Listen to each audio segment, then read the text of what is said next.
provided you know what to do. So this truck on the left has some plastic explosive, and I am now max on my plastic explosive, and I'm just going to say screw the rest of this, and watch out for the mines. And watch out for those. Some rations in here. And like every other spot in the game, the item respawns. So definitely want to get as many as you can. Fill up to your max. Which I believe at this point in the game is I'm up to 8. Try once more. If I don't walk into the walls first. Oh, 9. Can we go for 10? Oh, can't carry anymore. Okay. I'm at max. Alright, so I'm actually just going to leave these equipped. And, yeah, that's why. Alright, so here's our next fight. The tank.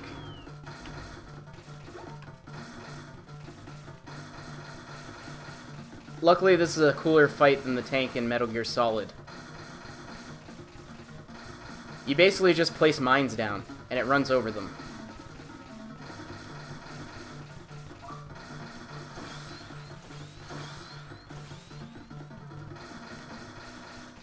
And he ran over me. I actually ran into him. That's the other thing. You can't get too close. So, we'll need to try this little area again. This isn't bad. I usually don't die this much, but unfortunately when you're doing a commentary while you're playing live,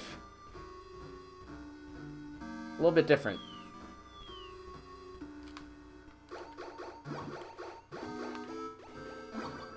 So stock up again on these.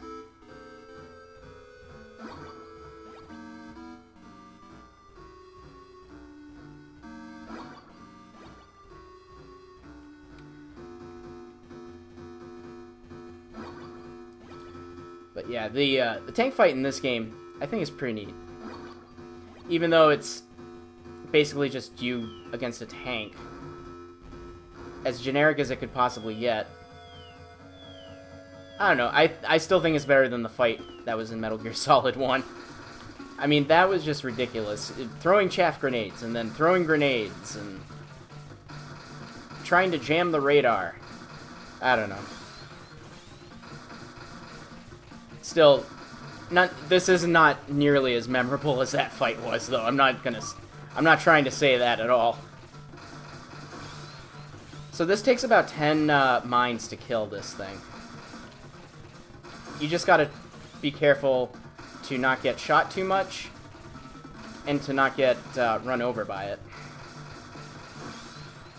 That was a 2-for-1 deal. Yeah, also, if you stand in front of that main cannon, they will fire a shell at you. Like that.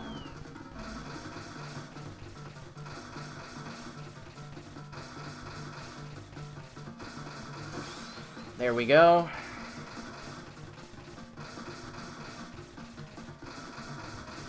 Come on, dude.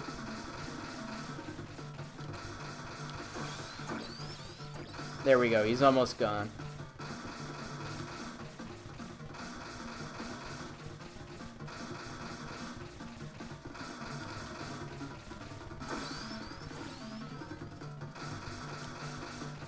Next one should do it.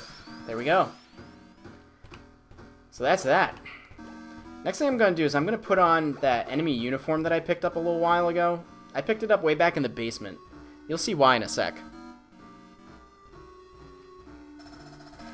It seems that Foxhound is trying to infiltrate the base. Whatever you do, do not let him get through. This is Big Boss. Inspections. Wear the enemy uniform and infiltrate. Let's use frequency 120.13 for all communications from now on. Over. Alright, let's see if this works. Go on in. Awesome. Thank you, dudes. Alright, now that we're in, switch to my card key. And I'm actually just going to save right here, because guess what? We've got another boss fight coming up. The boss fights are fast and furious in this game, too. In case you haven't noticed. We just had a tank fight, and now we're going to have another boss fight. And it hasn't even been 5 minutes. So, again, we're going to save. Let myself catch my breath for a minute here.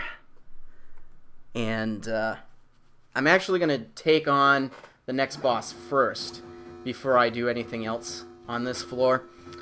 Just because this boss fight, if you don't act fast enough, can be a real pain in the ass. So, here we go.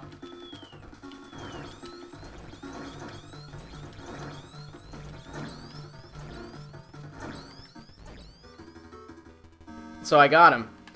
That thing is a pain in the ass. Royal pain in the ass. And so isn't this room. There are just some rooms that are designed for you to get caught. If anyone can get through some of these areas without triggering the alert phase, please show me how. I've not been able to figure it out yet. It's just the way that they place the guards and the doors.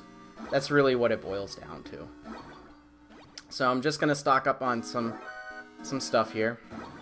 Like right there. How do you not trigger? Because the guy's looking right at the door as you're coming out. How do you not trigger that? Tell me, please. Please, someone, tell me. Tell me and I'll be your best friend for life. Although I don't know if you'd really want that. Just tell me. Alright.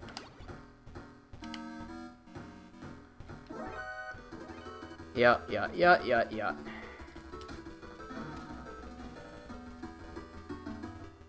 Yeah, leave me alone. Doom. And into the room. Alright, we need our infrareds. This is where the game starts getting a little bit more complex. So, I'm going to save up here.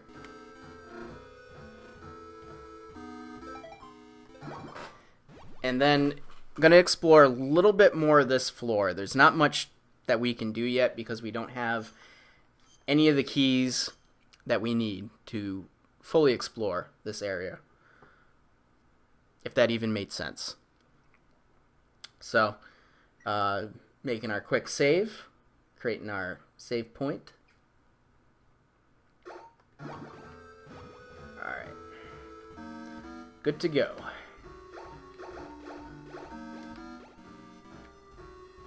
So now we just got to be careful in this next area. There are a couple of guards that are easy to trigger, like that.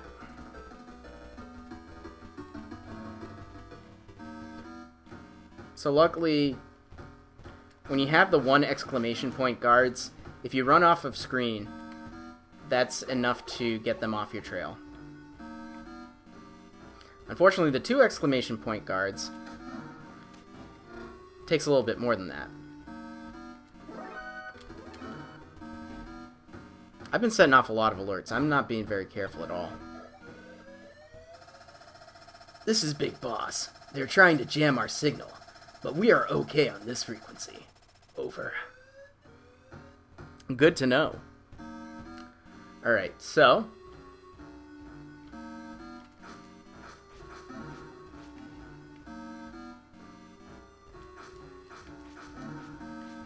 we now need to make our way to that elevator.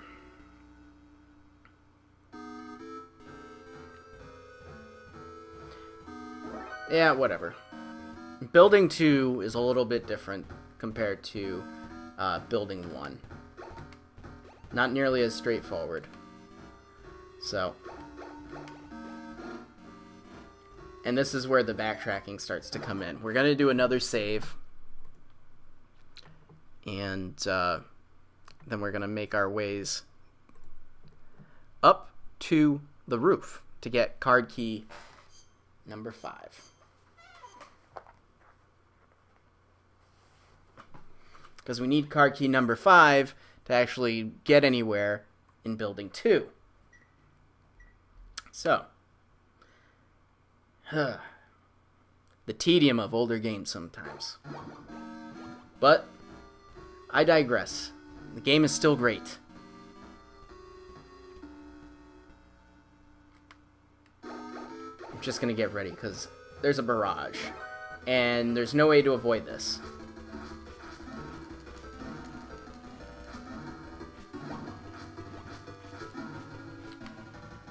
Alright, and there's a hostage in here. Get him real quick. Thank you for helping me! Dr. Madnar is in the underground dungeon! Underground dungeon? Uh-oh. Alright, so... get this back on.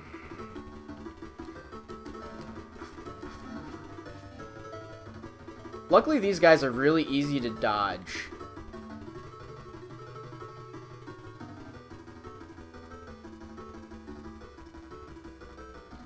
Just run around.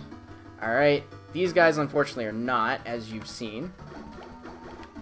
Card key 4 will lead us to card key 5. Get this back in. Alright, card key 5. We got it made in the shade now.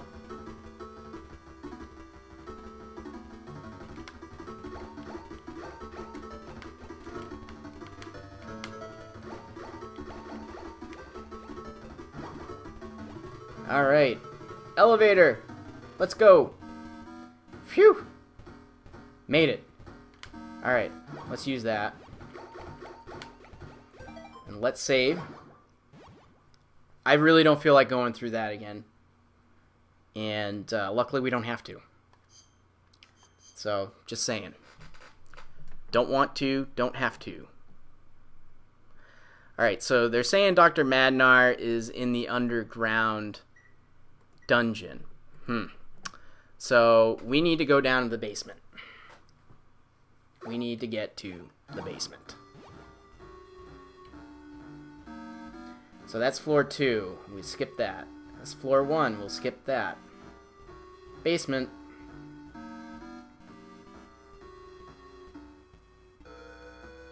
Doggies. Who's this? This is Resistance Leader Schneider. This is the start of the gas room. Over. Gas room. Don't like the sounds of that. Rescue a hostage? Thanks. That's all you can say?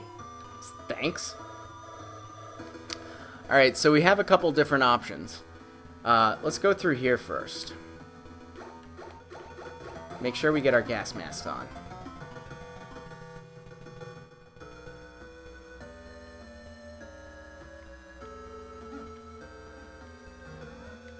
Alright, plastic explosive time.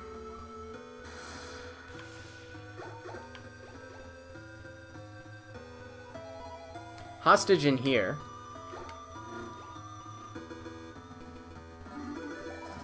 And look at that, we are 4 stars. Thanks for helping me. The only way out from this floor is to find the north elevator. Good to know. Get our gas mask back on.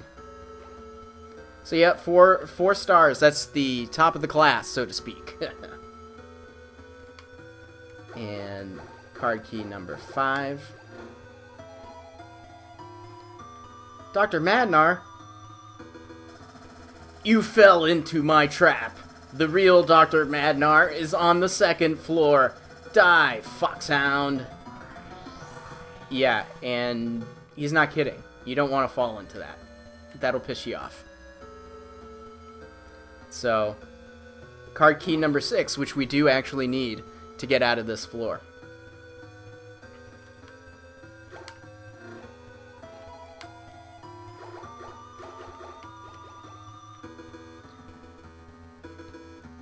Alright. So, next thing I'm actually going to do is stock up on a couple of things. This room sucks, though. Because it's got one of these... It's got the rolling pin of death, as I like to call it. But very worth the trouble of stocking up on everything.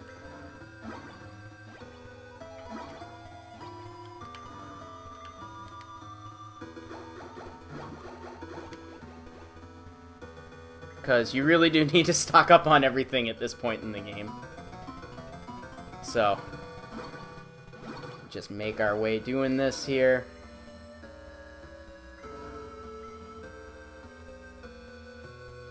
Rolling pin of death, rolling pin of death, rolling pin of death.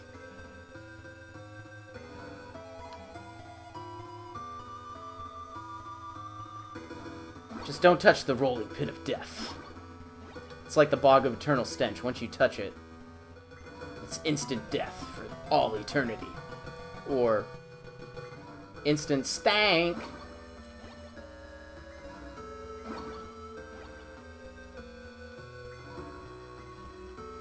Now you might be wondering why I haven't gone after the plastic explosives. Because I'm trying to just stock up on everything else first. Alright, so I've got 12 rations, which is the max. So now it's time to get the plastics.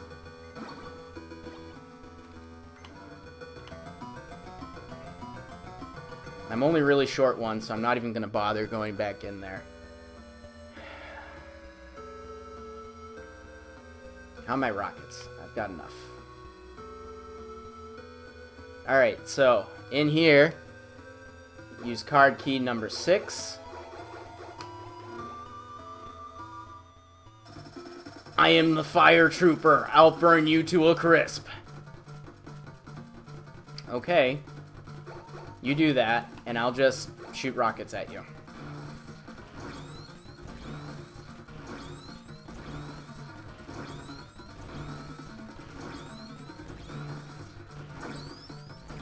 This is it. This is the fight. Like, that was it. Pretty weak, if you ask me. Alright, so, another elevator, which means we can save, which is always a good thing. Make ourselves another save, which again is always a good thing.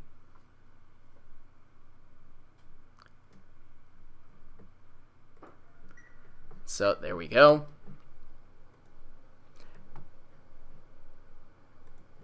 We're actually going to go and stop at the first floor, because there's a couple of things that we can get here now that are kind of essential. There's another hostage, and there's a flashlight, which is going to come in handy in one section of the basement. So, let's get back to the first floor. Get these goggles back on, since we need those. Alright, back through there. Get that in place. Strategic! This whole game is strategic, man! Yeah, I don't care. Yep, whatever. So...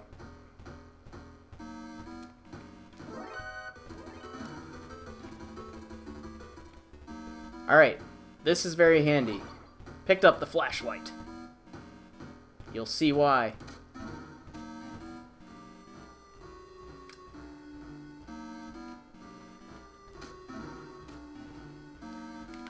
So yeah, going back to Metal Gear Solid 5.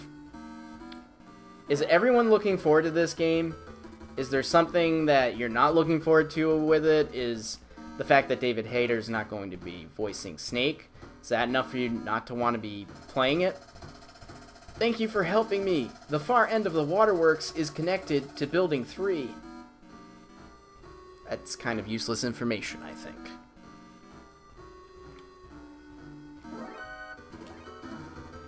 I mean, like I said, I'm kind of disappointed that David Hayter's not going to be doing the voice. But at the same time,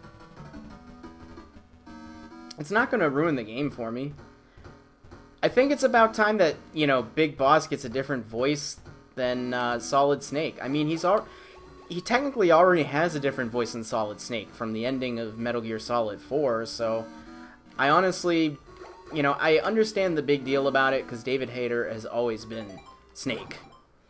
But, I don't know, it's time for a change, I think.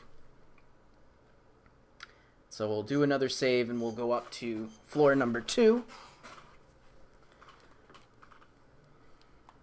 We're getting there, folks. We're getting there.